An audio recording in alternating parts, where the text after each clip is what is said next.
August 28, 2025 will likely go down as a watershed day in the history of American passenger rail travel, and it can be obvious to see why.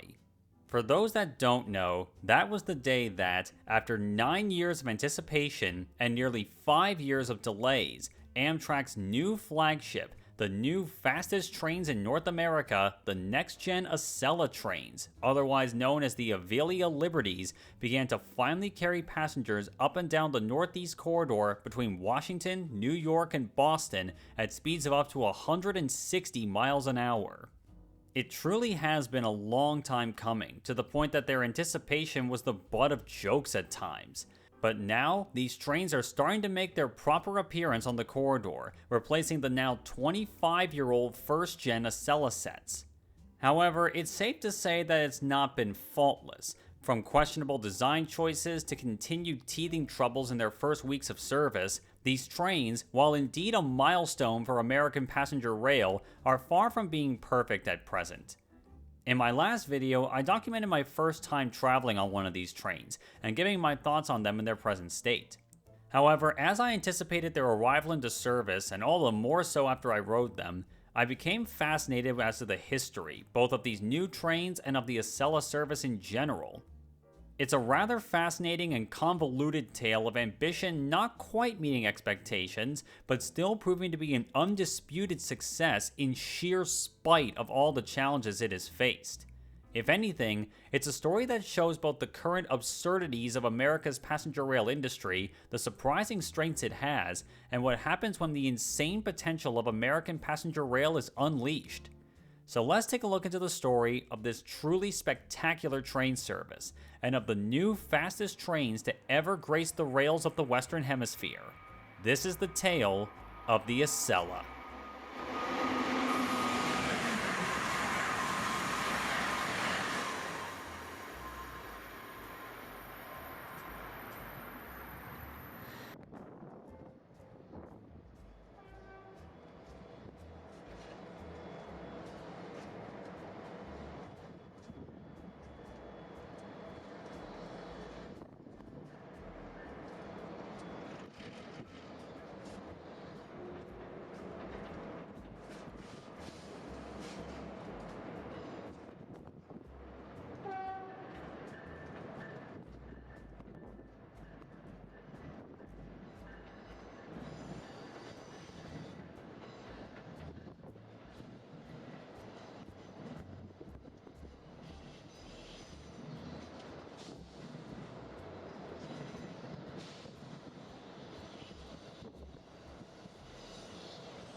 You know, it's kind of hard to believe that a sight that I've gotten used to over the last few years will soon be a thing of the past. It's for the best, though. This is Race Street Yard, also known as the Penn Coach Yard at 30th Street Station in Philadelphia, and it's been the unofficial home for the last 5 years of these, the Alstom Avelias Liberties, or as Amtrak's been calling them now, the NextGen Acelas. Ever since these trains started rolling off the assembly line in 2020, this was to be their temporary home as they went through their testing and crew training runs before finally entering passenger service. Initially, this was only supposed to be a few months, maybe a year at most, but it would turn out to be a bit longer than that. And by a bit longer, I mean 4.5 years longer. Thankfully, that story is past us, and whereas some people once thought that these trains might never carry a passenger, they are now. In fact, I rode one a few weeks ago. But the question still remains, how did it get to this point? Why did this delay have to happen? And what does the future hold for Amtrak's flagship service if this is the start of its next-gen trains? Well, for that, we have to look even further back than these and go back to the start of the Acela service in the 1990s. Because it's definitely worth looking into, and it's not a straightforward affair, and it directly leads to this in its own way. Because the Acela service, Amtrak's most profitable train and probably the best train service in all of North America, almost failed before it even began. It was the early 1990s, and Amtrak, who had taken over the critical intercity passenger traffic on the Northeast Corridor, America's busiest intercity corridor by a wide margin back in 1971, and eventually taking ownership of the corridor between Washington and New York City in 1976, was in something of a rut when it came to their fast intercity operations. While the corridor's services were relatively modern and respectable, certainly so by American standards, it was becoming clear that those standards were being rendered outdated in terms of image and prestige compared to the skyrocketing interest in proper high-speed rail that started in Japan in the 1960s and took off in Europe in the 1980s and 90s. And it was becoming clear that America had majorly fallen behind the 8 ball with modern intercity rail transport. With the lack of development of modern electric locomotives in the US since the 1970s, let alone the development of high-speed trains domestically, which basically started and ended with the original Metroliner high-speed train project in the 60s, coupled with the utter dismantling of the sector of rail transportation research by the Reagan administration in the 1980s, whether intentionally or not, Amtrak had little choice but to turn to foreign suppliers to provide them with insight into what to look for in a high-speed train design going into the new millennium. It would not be the first time Amtrak had to resort to foreign expertise, however, as the now iconic AEM-7 electric locomotives that powered the flagship Metroliner services on the Northeast Corridor at speeds up to 125 miles an hour at the time were designed by Swedish train manufacturer Acela and were based on the highly successful SJ-RC4 class electric mixed traffic locomotives, which alongside the later RC6s are still used in Sweden to this day. However, instead of taking an existing design and reworking it slightly for American standards, Amtrak went into the process with a completely different mentality, because Amtrak went into this process with a goal of cobbling together specifications for a bespoke high-speed train design specifically for their needs. In particular, 2 things were needed above all else: speed and cornering ability. The Northeast Corridor is many things, and while it is a reasonably fast railroad line in its present state, it has many curves and bottlenecks along the route that aren't as conducive to high speeds as a purpose-built high-speed line would be. With major infrastructure upgrades south of New York City firmly off the table, as the focus would go instead into electrifying the northern part of the Northeast Corridor from the historic end of the wires at New Haven, Connecticut to Boston, Amtrak sought a train that would be capable of speeds of up to 150 miles an hour, at least where the catenary wire design would allow, but at the same time, it would speed up journey times by utilizing an active tilting system to allow it to corner faster than a conventional high-speed train could. While tilting trains, both then and now, do not have the same top speed capability of non-tilting high-speed trains, this was perfectly acceptable, since faster cornering speeds and a top speed increase of between 10 and 25 miles an hour compared to conventional stock would be more than enough to speed up journey times while improving passenger comfort. At least, that was the theory anyway. In pursuit of this goal, Amtrak hired on 2 train sets from Europe to try on the Northeast Corridor for both testing and revenue passenger work between Washington, D.C. and New York City in 1993. For a train with high horsepower to reach a high top speed, an ICE-1 train set was to be trialed, built by Siemens for Deutsche Bahn in Germany, and had seen immediate success on its namesake Intercity Express or ICE high-speed services across the first 2 recently completed high-speed corridors in the country from 1991 onward. These trains were routinely running at speeds of up to 170 miles an hour on dedicated high-speed lines, and 125 miles an hour on conventional lines that saw ICE services run. However, while the ICE-1 was fast and modern, it didn't have tilting technology, simply because Germany didn't need it for their high-speed services, yet. For that to be trialed, another train was brought over, and it was probably the one that was as hyped as any other. This train came from the same country that brought Amtrak its iconic AEM-7s, and from the same company, albeit under a different name. This train was the X2000, a high-speed tilting train built for the Swedish State Railways Statens Järnvägar, or SJ, by the merged successor of Acela, Acela Brown Boveri, or ABB. The X2000 was also an instant success on its debut in 1990, slashing journey times for rail services across Sweden without requiring expensive new infrastructure to be built, with top operating speeds of 125 miles an hour, which slashed multiple hours off of journey times nationwide. The X2000 truly won people back with its speed, but also its superb comfort due to having near perfected the technology of a tilting train, something which I can personally attest to because, as I described in my last video, I actually rode on an X2000 this past summer between Stockholm and Malmö. Suffice it to say, even 30 years after they entered service, the X2000 is still a phenomenal train, easily one of the best trains I've ever ridden, and a recent refurbishment program that the fleet is undergoing will likely see them stay in service for maybe another 20 to 30 years longer, while seeing literal award-winning improvements to the passenger experience. From this 4.5-hour trip between Stockholm and Malmö, it's little surprise to me that Amtrak and its passengers alike absolutely adored the X2000 when it was trialed on the Northeast Corridor in 1993.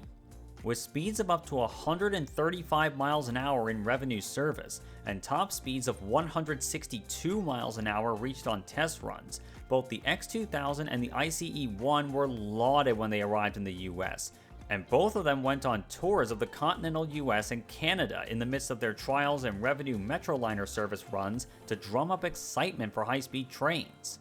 And internally among Amtrak, the X2000 seemed to be lauded much more due to the Swedish train's refinement and its tilting mechanism, allowing for significantly improved potential journey times on existing infrastructure. However, while Amtrak very much appreciated both the X2000 and the ICE, they framed this exercise as wanting to find what they wanted for their own bespoke high-speed train. In the words of Amtrak's public affairs director at the time, Clifford Black, in an interview with the History Channel series Trains Unlimited, quote, "A lot of people assumed that we were going to choose one or the other. We're going to take the X2000, or we're going to get the ICE train, because we tested them both. But we never looked at this as going to a Saab dealer or a BMW dealer, test driving them, and then choosing one. Not at all.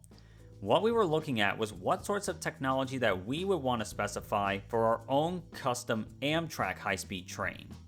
While it seemed as though internally Amtrak was impressed the most by the X2000 for its needs, and they were more than happy to see ABB Traction bid on the contract with an X2000 variant for the first Amtrak high-speed train in a partnership with General Electric and Raytheon, yes, that Raytheon, along with Siemens proposing a variant of the ICE-1 partnered with EMD, Morrison Knudsen, and Fiat Ferroviaria, the latter of whom would provide the tilting technology from their highly successful Pendolino tilting trains in Italy. The main hurdles of the project reared their ugly heads quickly: money, inexperience, and regulatory shenanigans. And the companies that both took advantage and suffered the consequences were the contractors that Amtrak picked for the trains in the end, which was the one that didn't have any product to demonstrate at the time, and that was a consortium of Bombardier and Alstom. While both of these companies were certainly experienced in their own ways, as Bombardier was the largest passenger car maker in North America at the time, and Alstom of course were the makers of the extremely successful and iconic TGV high-speed trains in France, this partnership presented a few problems right out of the gate. And that's aside from the fact that they didn't have a train to demonstrate to Amtrak, since they never got the chance to try out a TGV set from Alstom, which would have been pretty awesome, not gonna lie. But that led to one of the biggest problems right from the start. What the consortium proposed was not simply an Americanized tilting TGV, even if a look at the power cars of the original Acela would make you think that it was. Because that would insinuate that Alstom, the only one of these two companies with high-speed rail experience at the time, was the dominant partner in the project. Because they weren't. Bombardier was. They would hold a majority 75% stake in the project, while Alstom only had a 25% stake. And ultimately, it showed in the finished product. While the power cars of the train were derived from those used on the TGV Réseau trains that were being built for SNCF in France at the time, albeit using very different electrical systems, the coaches were based on something completely different, with these coaches and the tilting technology being delivered by Bombardier to a somewhat bespoke design, with the tilting tech being an evolved version of that used on the LRC coaches used by Via Rail in Canada. And it was Bombardier who would also assemble the trains in their factories in Barrie, Vermont and Plattsburgh, New York. However, this consortium won Amtrak over on the fact that these trains would be cheaper to procure than the alternatives from Siemens and ABB, even if Amtrak's staff loved the X2000. With Amtrak, as was typical, strapped for cash, the cheapest offer would be a tempting one to them, particularly since the project was dictated on Amtrak's end with financial targets in mind, based on a political mandate in place at the time from the Clinton administration for Amtrak to achieve self-sufficient profitability by the 2000s. To that end, March 15, 1996 would see the contract for the new high-speed trains, originally known as the American Flyer, given to the Bombardier-Alstom Consortium, with a contract worth $710 million, around $1.5 billion today. And it's here that another big problem came to the fore: regulatory shenaniganry. Or perhaps more accurately, regulatory dysfunction. I'll start off this segment with one simple factoid to work with here. American trains are big, really big, especially our freight trains. As such, the Federal Railroad Administration, or FRA, which sets safety standards for railroads in the US, had pretty stringent, arguably absurd safety standards for passenger trains that are expected to run on lines shared with freight trains on the regular, which is the vast majority of them, including the Northeast Corridor, even today, like in this clip here. As such, when the American Flyer, later the Acela, was under development, the FRA didn't really have regulations for anything quite like it. And what also didn't help was that the FRA's metrics at the time could perhaps be best described in a word as Neanderthalian. At the time, their regulations had little regard for energy dissipation in a collision, and simply relied on the brute strength of a vehicle to keep its occupants safe. And this was something that would not change in any big way until 2015, 15 years after the Acela service began. The end result was that the trains had to be built really heavy as high-speed trains go, to the point that, according to an Amtrak Inspector General's report from 2009 on the train's procurement, Bombardier was very worried that they would be incapable of meeting the performance requirements that were laid out, including the 150-mile-an-hour top service speed. And they also feared that their concerns were being ignored by both the FRA and Amtrak, since it basically required the trains to be built from heavyweight steel, not lightweight aluminum like pretty much every other high-speed train is. And perhaps their concerns were understandable, since the resulting 8-car Acela sets, 2 power cars and 6 coaches, would end up weighing 623 tons. And when you compare that to the Acela's closest cousin, the 10-car, 2-power car, and 8-coach TGV Réseau high-speed trains, they weighed 383 tons, close to half the weight. And they carry more people than the Acela. And they have just as good a safety record and better ride quality in many people's eyes. It therefore becomes little wonder to me that when the trains were being tested, the testing crews from Alstom and Bombardier quickly took to calling them Le Cochon, the pig, which has since rubbed off on rail fans calling the original Acelas the flying pigs. On top of that, the heavy weight would lead to reliability problems, particularly for the power cars and the braking systems. And just to make matters worse, in 1998, while the new trains were being developed, the FRA made regulatory changes to trains running above 125 miles an hour, particularly about the performance requirements of the trains on curves rated for those speeds.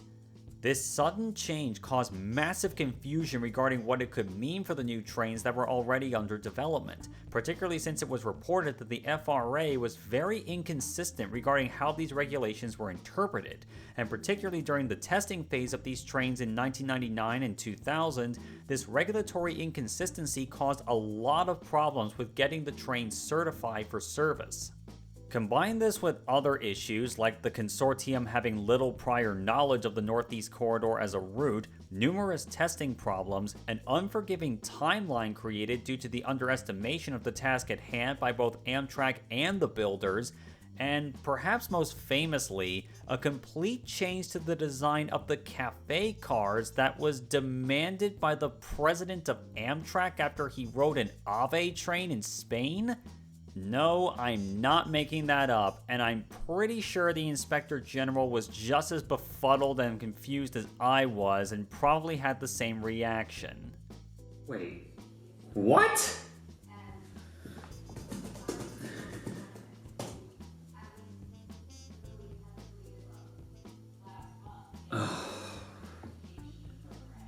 George Warrington. Should never have left New Jersey Transit, buddy. Also, minor correction, George Warrington wasn't the president of Amtrak outright at the time. He was president of the Northeast Corridor operations back then. He would serve as that role from 1994 to 98. He would become Amtrak's president in 1998, just before the Acelas started running.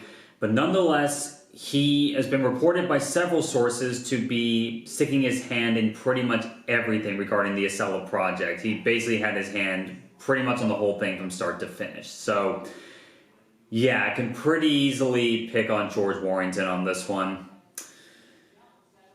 God damn it, George.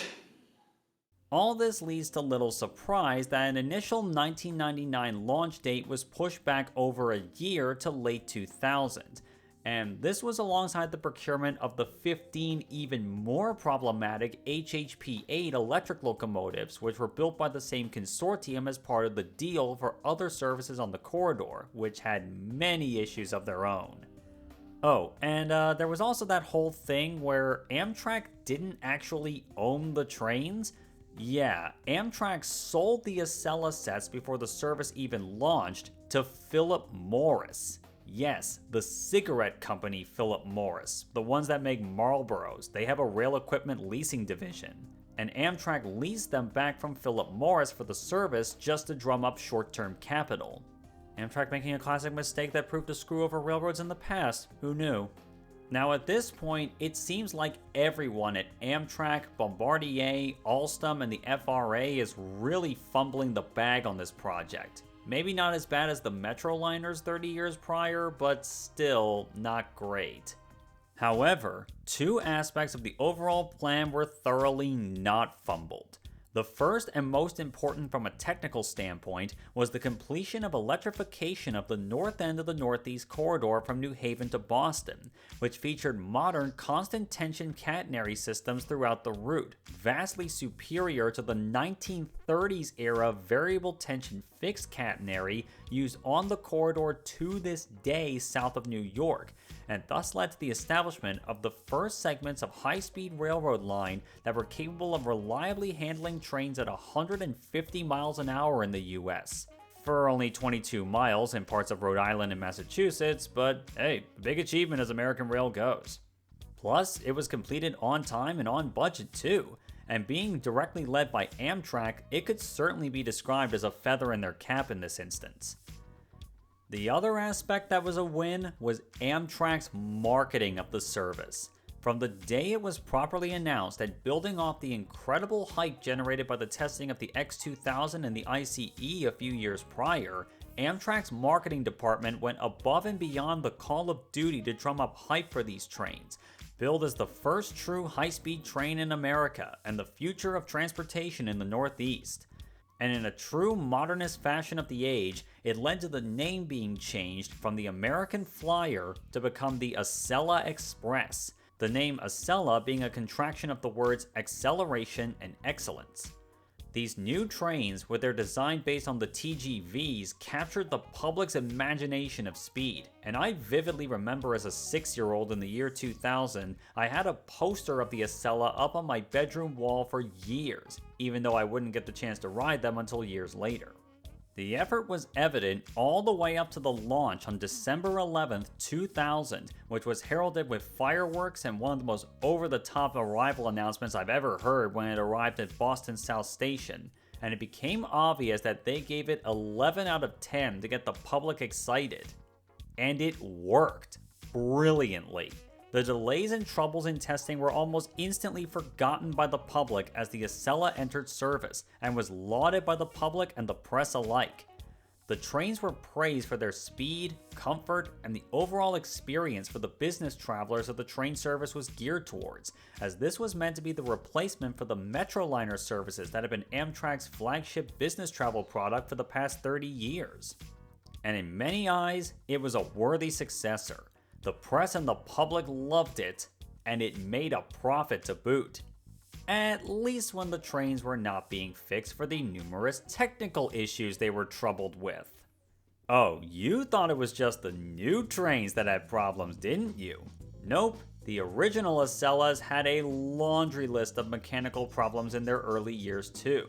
Though, arguably in this case, it was handled worse, since these trains were effectively rushed into service and it made them unable to resolve the problems in time. This was ultimately seen as a bad move and would make a lot of people very angry. Major issues with them ranging from electromagnetic interference shutting trains down, cracks in the truck components discovered on the entire fleet in 2002, to a very public problem with brakes which persisted as late as 2005 and 2006, all the way to the problem of the trains being built 4 inches too wide, which meant that the tilt mechanism would fail to be useful on the parts of the line where they would be most effective due to going beyond the route's loading gauge, something that could never have been fixed even if they tried. These would see the Acela sets out of service for repairs numerous times over the start of their service lives, and in their place, AEM-7s and the recently arrived HHP-8s, which were essentially Americanized SNCF BB 36,000 class electric locomotives from France, but less reliable, would continue to haul the Metroliner service as an Acela replacement until 2006. And speaking of which, the launch of the Acela would also come with an attempt to rebrand all Amtrak services on the Northeast Corridor under the Acela branding. Yes, all of them. And the way they did it was easily the marketing department's biggest blunder. The service that we today simply know as the Acela was, and is still often called, the Acela Express, which was the flagship high-speed service that replaced the Metroliner as the top-end product for high-speed business travel.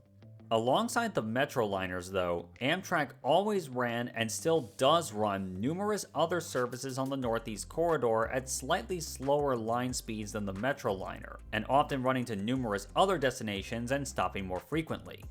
After originally having many individual train names for each service, a tradition dating back to the Pennsylvania Railroad days, they became known as the Northeast Direct Services in the mid-90s. And with the launch of the Acela, they also became an Acela service.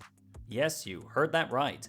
The high-speed flagship was the Acela Express, and the Northeast Direct services would become the Acela Regional services.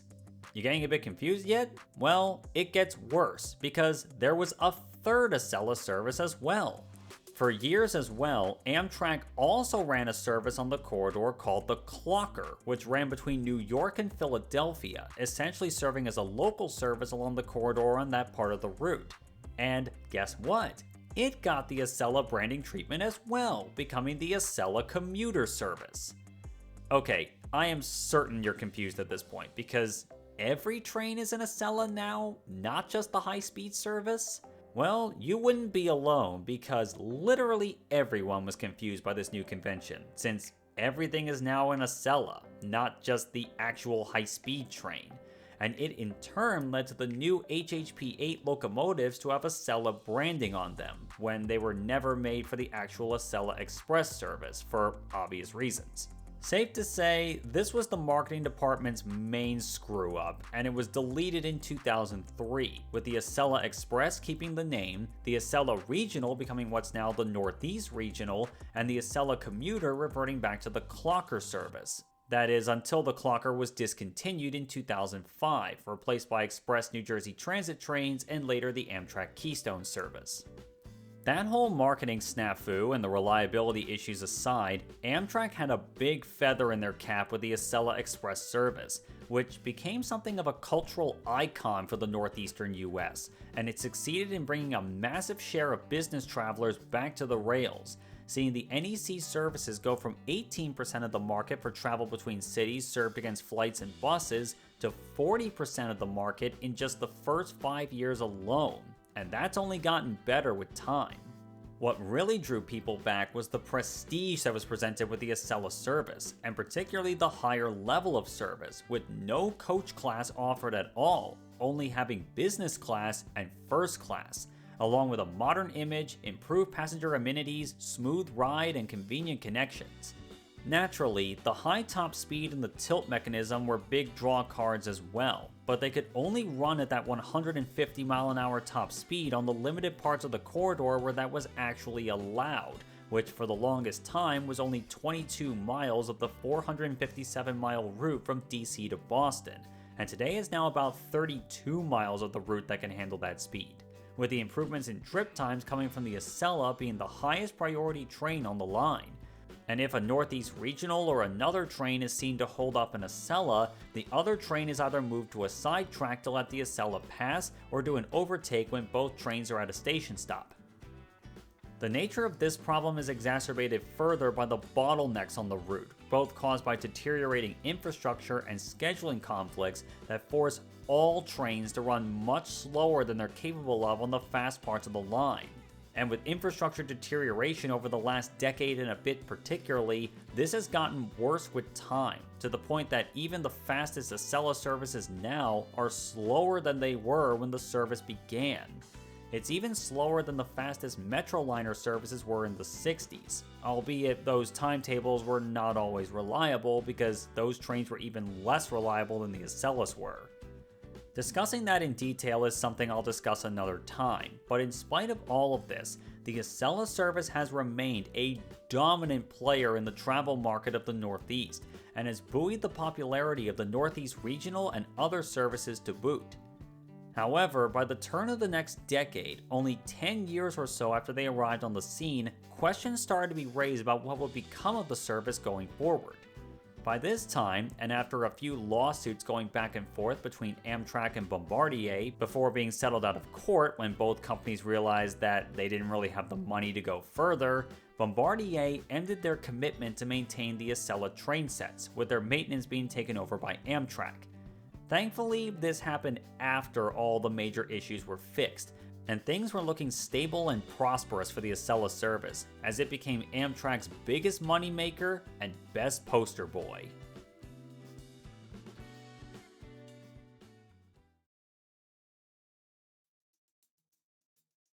It's now the turn of the 2010s, and the trains were reaching the halfway point of their intended lifespan, which is honestly pretty short when it comes to a train's service life, even a high-speed train, but I digress. It was about this point in time in 2011 where a choice had to be made: refurbish the old trains or get new ones. Initially, a plan was hatched to refurbish the current Acela sets, while ordering 40 more cars to extend the 20 train sets from 6 cars to 8. However, after 2012, particularly with the damage done to Amtrak's rights of way in the wake of Superstorm Sandy, it was realized that Amtrak would be better off getting new trains, getting something better in a few years rather than a short-term fix. As such, the Acela extension and modernization project was dropped, and in 2014, Amtrak put out a request for qualifications for new trains to replace the Acelas. While there wouldn't be foreign demonstration runs like there were last time, Amtrak again turned to international expertise, though in this case, the international builders such as Siemens, Alstom, Kawasaki, and of course Bombardier had a more established presence with dedicated factories set up for train production.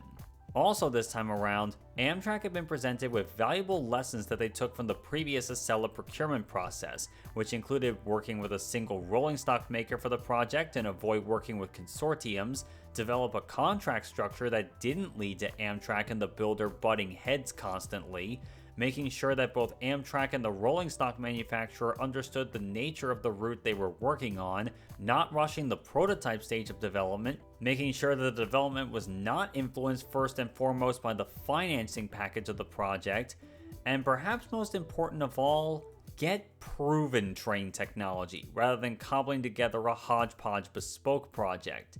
Get a version of a train design that either is in production now or a next generation version of said design, all of which were key problems with the first procurement process found in the 2009 Inspector General's report. And what Amtrak ended up going with both heeded these warnings and didn't heed them at the same time. In 2016, after 2 years of behind-the-scenes work and following a $2.4 billion loan from the US DOT for 28 new train sets to replace the 20 original Acelas, Amtrak announced that the builder of the next generation Acela trains was Alstom. Ah boy, here we go. Well, at least this time it was just Alstom presenting a product that they actually made for years, right? Well, kind of, but not really. When it came to a product that Amtrak initially looked at, Amtrak wanted to get a variant of the new Pendolino tilting train designs, which were built by Alstom after they absorbed Fiat Ferroviaria, and were proving very successful in Italy and Switzerland, despite some teething issues. However, as things were discussed, Alstom let Amtrak in on a little secret. Alstom were in the process of designing their next generation of their TGV high-speed trains for France, and it would be a part of a general product range of high-speed trains in Alstom's catalog called the Avelias series, which would include both the TGV trains, called the Avelia Horizon, and the Pendolinos, called the Avelias Stream, among others. With this deal up for grabs, Alstom proposed that Amtrak would be the first customer of the new Avelia family of trains, even before SNCF got a hold of them. And for Amtrak specifically, it would be the power car design that would be the standard for the Avelia range, with coaches derived from Alstom's AGV series of high-speed multiple units used in Italy, with a tilting mechanism that was an evolved version of the ones on the Pendolinos. All of these were proven tech, and how could Amtrak refuse being the first customer of a next-generation high-speed train, right? On August 28, 2016, Alstom announced to have been chosen for the contract with the 28 train sets to be built at their main North American factory in Hornell, New York, and the trains to be given the designation within Alstom of the Avelia Liberty. By this point, even in the design stages, these trains looked to be a massive improvement over the old Acelas. The top speed would go from 150 to 160 miles per hour. The tilting mechanism was derived from some of the best tilting trains in mass production, rather than a system that hadn't seen true high-speed success like last time. And with the FRA finally realizing that energy distribution is a thing that helps in a collision, the trains would be built lighter than the originals, while with 9 coaches as opposed to the previous 6, they would have noticeably higher capacity too. And while it's not a package that was used elsewhere in the world together, all of it was derived from technology packages that had seen success in other parts of the world. Construction of the trains began in 2017, and the first train set was complete in 2020, all with the help of a good friend of mine, Operator Logan, who helped build the wheel sets of the train, and whom I have an interview with in a special podcast-esque episode I'll have up next time. Links to his channel and socials in the description. But even before 2020, there were some early warning signs on the shop floor that this was not going to be a smooth affair. Remember how I said earlier that the FRA had those ridiculous regulations that basically forced the Acelas to be built really heavy, and how those were changed to more reasonable standards in 2015? Well, the very first train to be built to the new US regulations was the Avelia Liberties. This train was to be the first foray into this new paradigm of American passenger train production and regulation, and while companies like Stadler and Siemens would adapt to them more smoothly later on, Alstom would have more trouble as the first mover. Add to the fact that not just the regulations were new, but the whole family of trains was new, albeit based on a previously successful platform. This led to a lot of uncertainty right off the bat in how the builder would adapt to them. This would only get worse, however, with another key issue. Alstom had extremely limited knowledge of the Northeast Corridor and its track conditions. Now, wait a minute, you may ask. Alstom helped build the original Acelas. Wouldn't they still have knowledge from that experience? Well, no, because Alstom didn't build the original Acelas. They were the minority partner in the project. The major player in the project and the final assembler of the original trains was Bombardier, and this was well before Bombardier was absorbed by Alstom in 2021. So that was knowledge that had to be obtained at scale during this development, and Alstom was slow to acquire it, in no small part due to a key philosophical conundrum with Alstom and modern passenger train development in general today. In the modern day, passenger train manufacturers have embraced the concept of having a standard platform for a certain type of train. In a way, it's similar to how a car manufacturer would have model families for certain types of cars, with different trim levels for comfort, performance, practicality, and such. While train manufacturers have taken to heart this concept pretty much since the advent of diesel locomotives, developers of specialized passenger trains have embraced the concept too, as it saves them a lot of time, effort, and money on development costs for a certain train. However, these models still need to be tailored for a particular operator's needs, since it's rather rare that the default model is the one that works best, unless you're Stadler for some reason.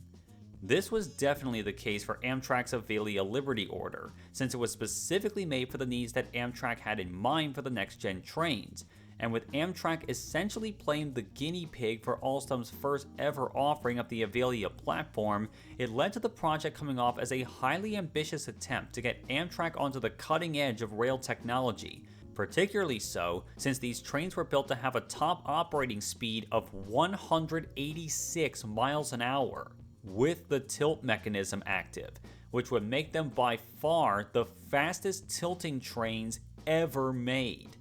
Even at their current service speed of 160, they'd be up there with the fastest of that kind. And that's to say nothing of the Avelia family's 220 mile per hour operating speed with the tilt mechanism off, which basically requires a dedicated high-speed line. What all this meant though was that Alstom had to find a balance between building the bedrock of a new train platform while at the same time building something bespoke for Amtrak's needs, and the lack of pre-existing data on the Northeast Corridor certainly didn't help matters. And perhaps that made what followed inevitable.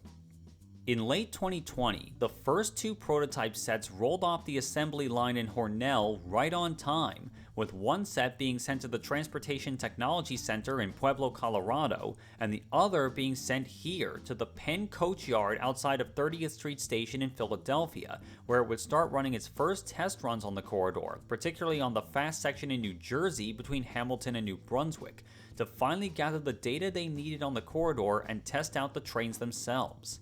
But even with all of the problems outlined, Amtrak was still confident in a launch date of early 2021 as the rest of the sets were being built, largely because Alstom hadn't really been communicating the problems all that well.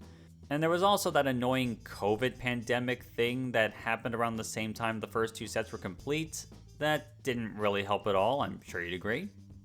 It would be safe to say that the deck was stacked against this project in many regards as it was going through development, and from an initial planned launch date of 2021, the first delay arrived. And then another. And then another. And then many more. After it was delayed for more than a year and a half, people were demanding answers. This could not have simply been COVID, right?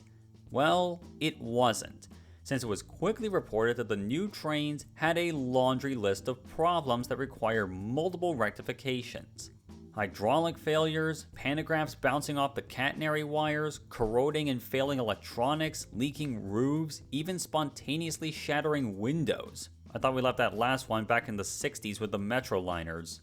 And if one thinks this was just an issue with the American trains, you'd be wrong, as many of the same problems were being experienced back in France with the other bigger order of Avelia train sets, the Avelia Horizon double-decker sets built for SNCF, which at the time of writing have not even made their debut in service yet, though they are on the road to doing so.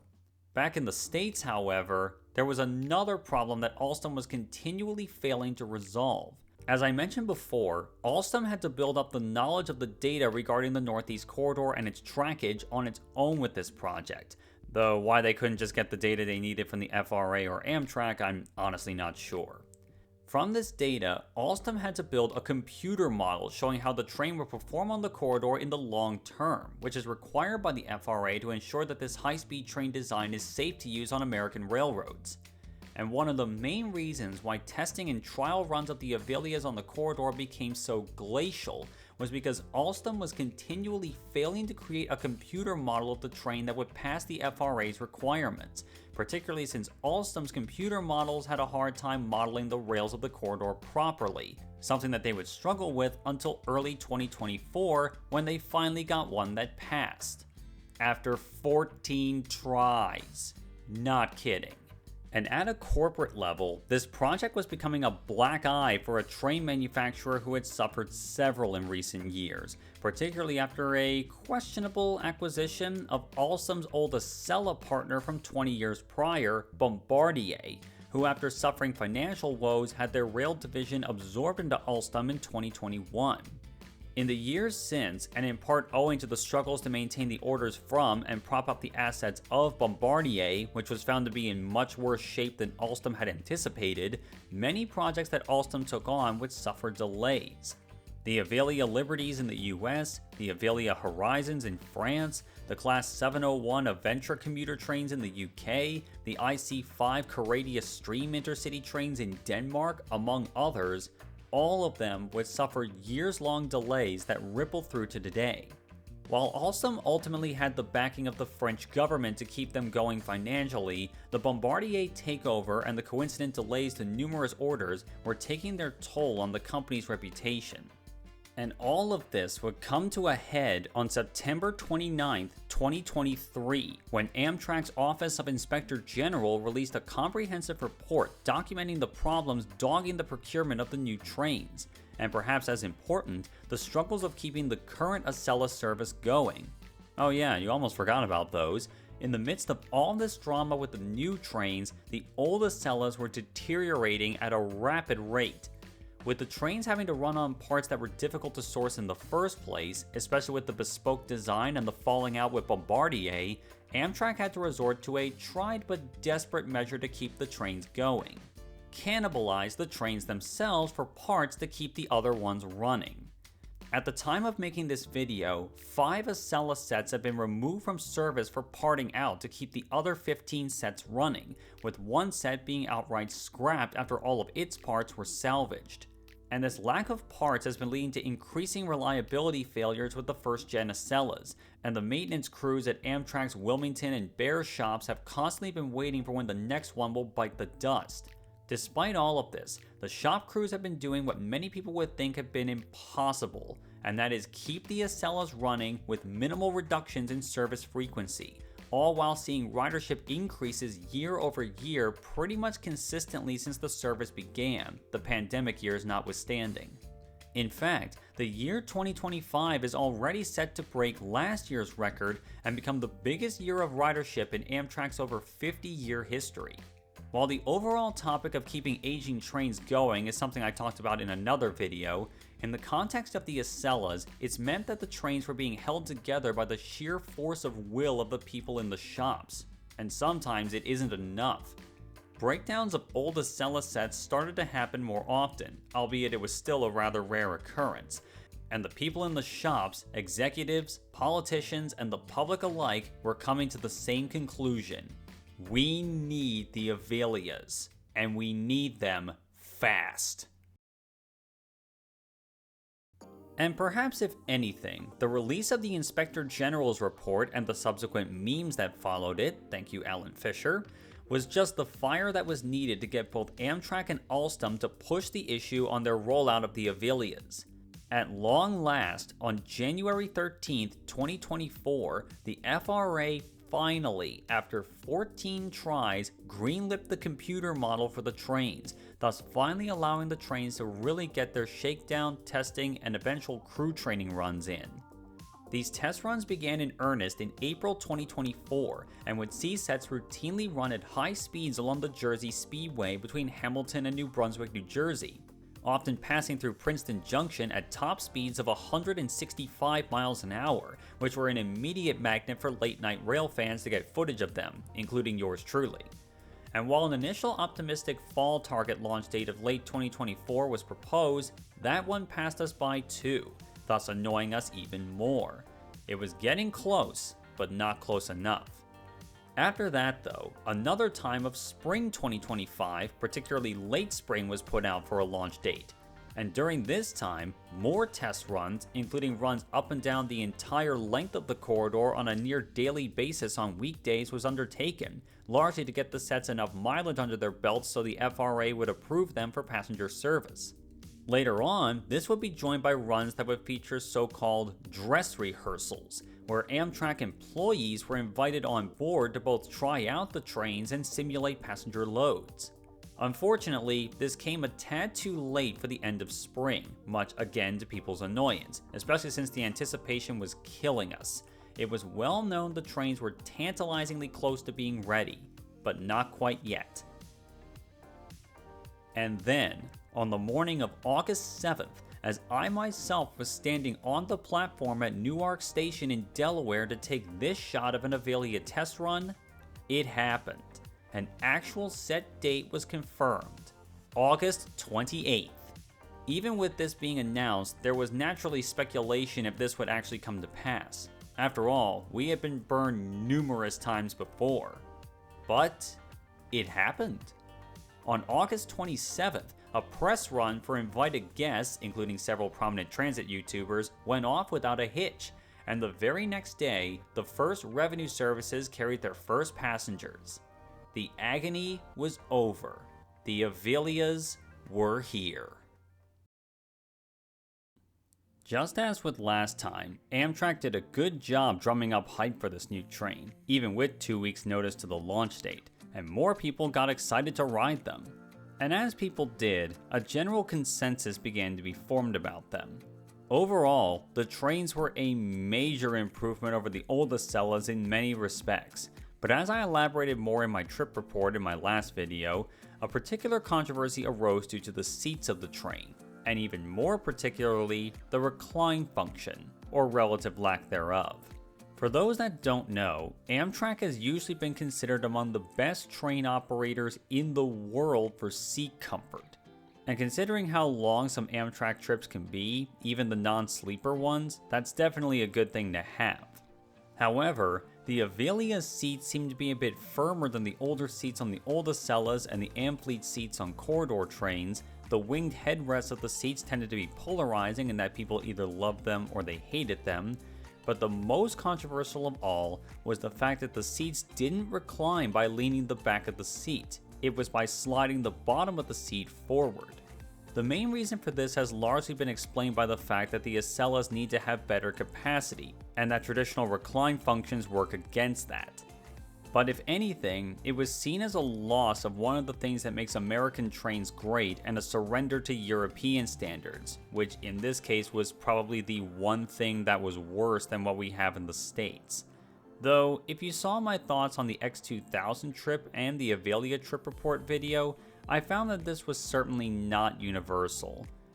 Add to this that the seat firmness problem will be less of a problem as time goes on as the seats get worn in, as was the case with the older trains, and I can see myself liking them more as time goes on, particularly since nearly every other aspect of the Avelias is a genuine improvement over the old trains. Better lighting, better bathrooms, better food service, better accessibility, at least when the door gap fillers work properly, and just genuinely good things that I think will definitely age well with time.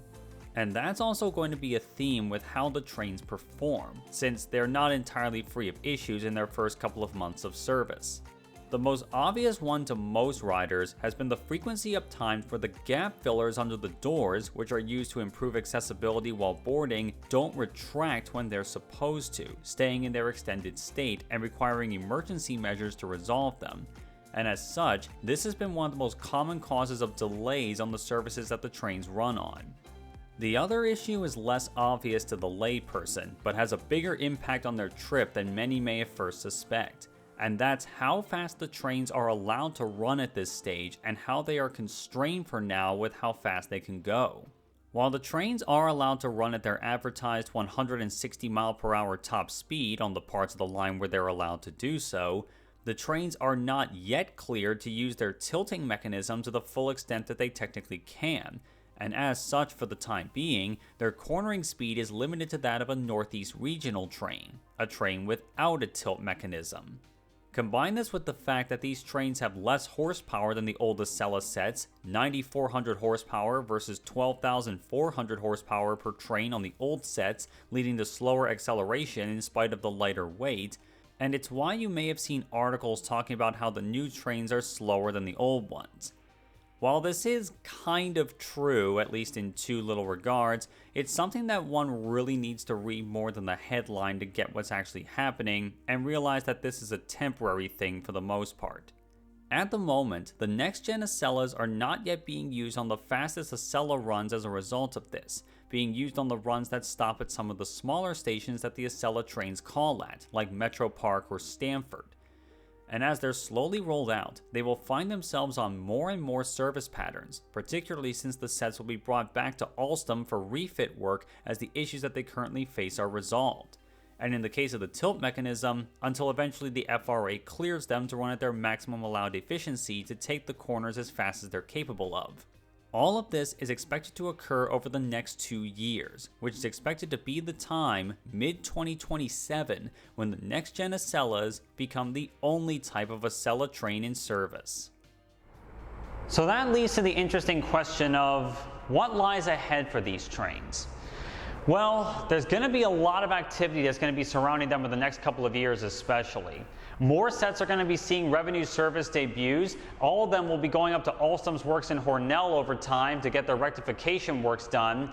And pretty soon, they'll be fully replacing the old trains, which will be either sent off for scrap, preserved for museums, or maybe even have a second chance of life on the Keystone Corridor, at least before the bulk order of Aero train sets come in from Siemens. And I have heard that is being quietly considered in the background. But this situation can easily lead a lot of people to be worried about what the future may hold for these trains, and it's pretty obvious nothing is for certain. I'm sure we've all known that as time goes on. But here's something interesting that I want to posit to you out there. As I've been researching this, I found one interesting factoid here.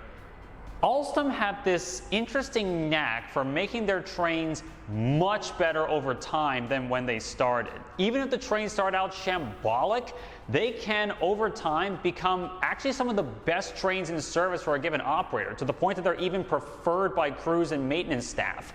And it's been a trend over the last 20 years, as I've seen, internationally. The Class 458 commuter trains in Britain, the FV Dosto trains in Switzerland, the new Pendolinos, and you could even put the old Acelas on that list, even though they were originally built by Bombardier. They started out with a lot of issues, but over time, they've gone to become some of the best trains in revenue service for their given operators and countries.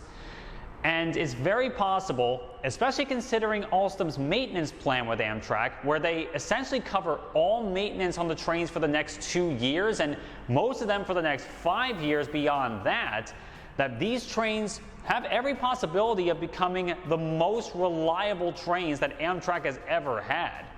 And sure, what I just said is reasonably anecdotal, and there's a chance it might not happen. But there is always that chance that it will be better than when we started, and that it could well be a glimmer of light for America's most important passenger rail corridor going into the next decade and beyond. And pretty soon, it's not going to be the only one.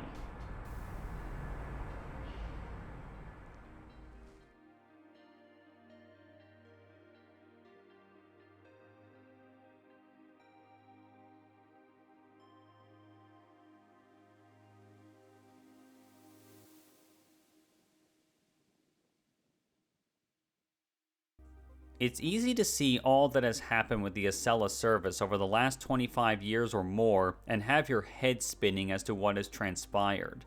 It had a very troubled development cycle, a chaotic entry into existence, and even in its stable years where it has prospered without too much concern, those concerns were lying in wait, and the launch of the new trains, while finally starting to happen, were riddled with chaos, frustration, and confusion in their own right. And even with the new trains in service, there are still things holding them back from their true potential. But here's the key thing with all of this. The Acela is unequivocally a massive success as a service. It has been Amtrak's most profitable service for years. It's helped to make other Amtrak services on the corridor profitable, and its trains are routinely booked solid, even with the high price tags of the cheapest business class seats. This service quickly reached a point that shows success in a lot of fields, where demand exceeds supply. The Avelia liberties, as their issues get resolved, will certainly help to meet that demand with supply, both through higher capacity trains and the potential for higher frequency, with having more trains available than the first series of Acela sets. But even still, challenges lie ahead, and a lot of them has to do with the corridor itself, and what needs to be done to make the tracks that the trains run on up to the same potential as the trains themselves. There is definitely a lot that can be said about that potential, and what can and should be done to reach it, which is what I'm dedicating an entire series on this channel into researching what can be done, what's being considered, and what it could mean for the future of this line and the mega region it serves. But all things considered, any improvement is a good thing, and an improvement like taking delivery of some of the most modern and advanced trains in the world is a good start to that. And these beautiful machines could well be the train that will be the icon of the corridor as it goes through its most comprehensive series of improvements and biggest improvements in journey times in a century. And as a result, these trains will have every potential, dare I say every right, to be the trains that will be the face of the Northeast through this time of transition, and become the poster boys for a chapter of glory for the Northeast corridor going into the next decade and beyond. There's a lot to overcome to make that happen, of course, but that's been kind of part and parcel of the Acela story. A train service that has had a lot going against its success, but through sheer spite, tenacity, and cleverness, made itself the mode of travel that people want to take more than any other for the country's most populous mega region, and one that will be accessible to more and more people as more trains arrive, speeds improve, and the Acela powers on into the next decade and beyond of being the icon of the Northeast rails, and a symbol of a brighter future than many may think for how we get around.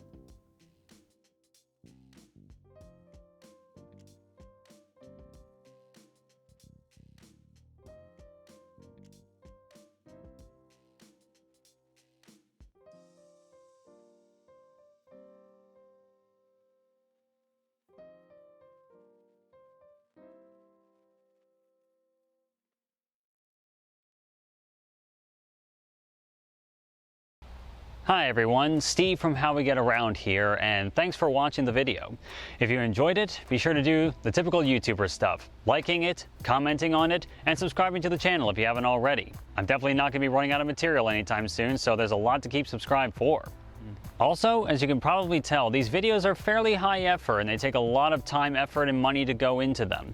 So, if you want to contribute directly to the videos, there's a lot of ways you can do that, be it on Patreon, on YouTube, or on other means which I'll have linked down below if you want to contribute to them. And on top of that, if you want to keep abreast of transit happenings both locally in my home area and nationwide, feel free to join our Discord server where we have a lot of good people on there looking to make transit better. And if you too want to make transit better, broadly speaking, get involved. Get out there with a local cause in your area and see what you can do to make transit better for you and for your neighbors. The future of How We Get Around is a brighter one than many people think, and it needs your voice to stand up for it.